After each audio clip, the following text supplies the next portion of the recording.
Isang campaign rally ng senatorial slate ng administrasyon ang hindi sinipot ni Senadora Amy Marcos. At sa nakaraang dalawang rally, hindi siya binanggit ng kapatid na si Pangulong Bongbong Marcos. Natatanong tuloy kung laglag na ba siya sa hanay ng alyansa. Ang sagot ng senadora sa pagtutok ni Jonathan Andal.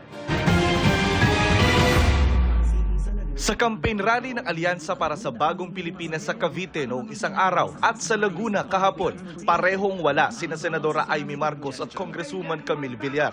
Sa parehong pagkakataon, binanggit ni Pangulong Bongbong Marcos sa kanyang speech si Villar, pero hindi ang kapatid na si Senadora Amy. 12 ang kandidato sa slate ng Alyansa, pero kagabi, at huwag natin gawing alyansa lamang nitong 11 na tao, 11 na kandidato na tumatakbo bilang senador na kasama sa alyansa.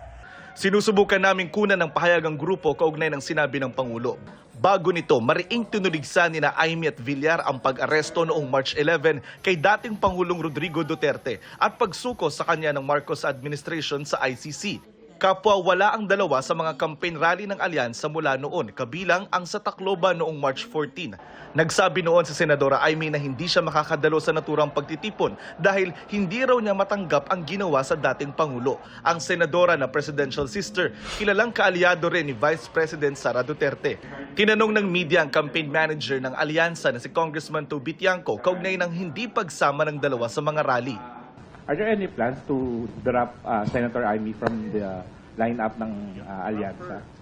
At saka yung isa pa po kasi there are also speculations na baka si Congressman Camille Villar will also be dropped from the slate. I think, like for Amy, siguro siya dapat ang makasagot nung tanong na yon, hindi po kami. So wala pong pinag-uusapan po so far yung alyansa, pati yung nationalista regarding dun sa future nila sa slate? Wala. Sabi ni Senadora Amy, hindi pa sila nagkakausap ng Pangulo at ni Tiangco. Hindi ko alam, hindi ko pa tinatanong. You have not withdrawn from Alyansa. No action taken. Bulat sa poll, sinabi ko naman na independent ako. Kasi parang may kutob ako na may masamang mangyayari at ayoko mahila sa away-away. Kinakabahan ako na magkakaumpugan talaga yung dalawang panig.